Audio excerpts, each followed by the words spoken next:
Welcome to the show. The new musical Maybe Happy Ending won big at the 2025 Tony Awards. The show picked up 6 statues, including the coveted prize for Best New Musical. Let's take a look at Maybe Happy Ending's journey to Broadway. And a high of 68.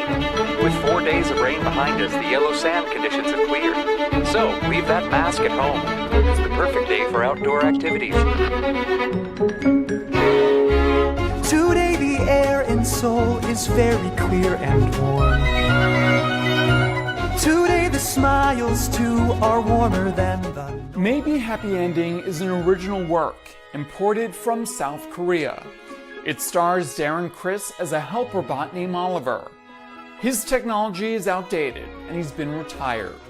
Broadway newcomer Helen J. Shen plays a slightly more advanced robot named Claire. She is a broken charger and wrestles with her uncertain future.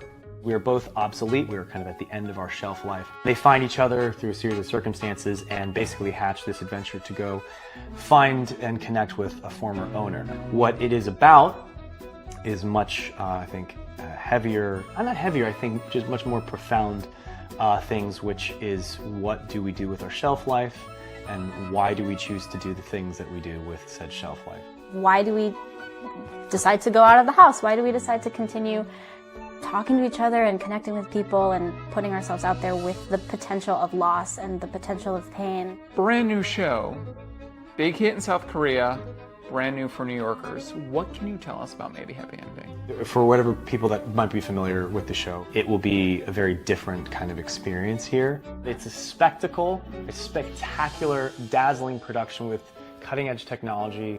Tony Award winner Michael Arden is the show's director. A titan in the industry, his work includes the revivals of Parade, Once on This Island, and Spring Awakening.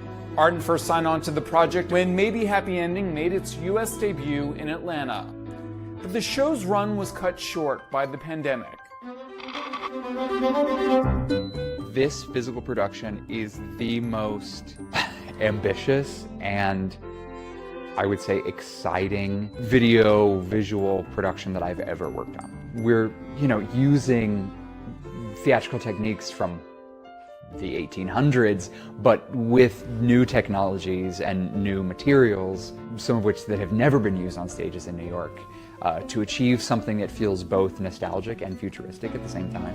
Looking at your body of work as a director on Broadway, you've mainly done revivals. This is brand new. Are you nervous?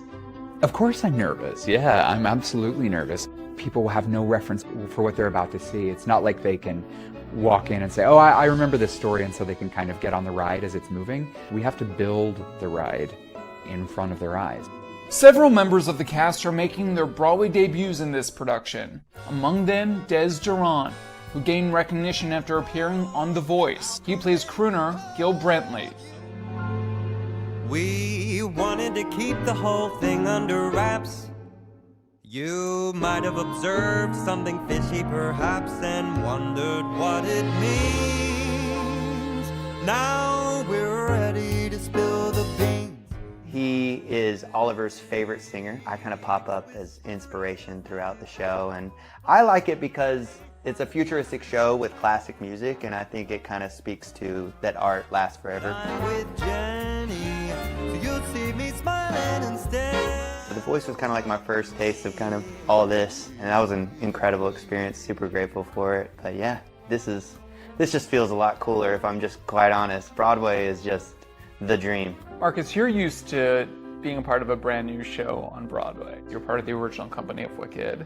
That small show that is, doing extremely well right down the street here. Yeah, people have heard about it. You're back on the boards. What's going to be going through your mind? For me, I think it's just gratitude to be able to come back to New York, to originate another piece. I hear there are some major reveals and fun things on that stage. What can you share with us? I think the biggest surprise is going to be our stage.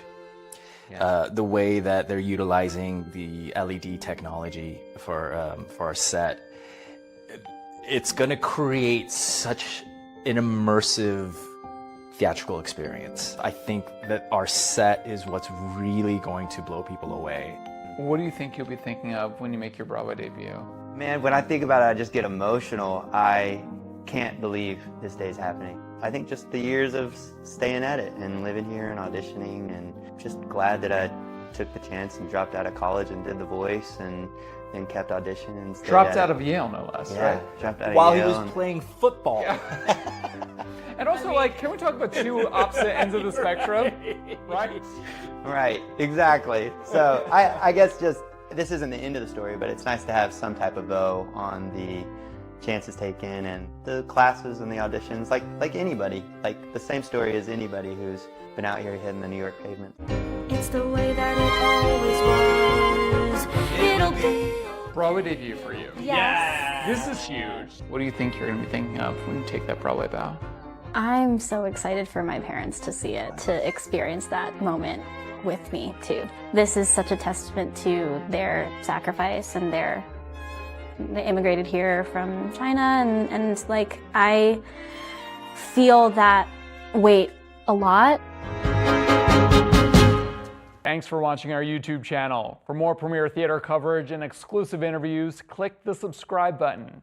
You can also download the Spectrum News app or watch us on TV for the latest information, balanced coverage, weather updates every 10 minutes, and more. We'll see you there.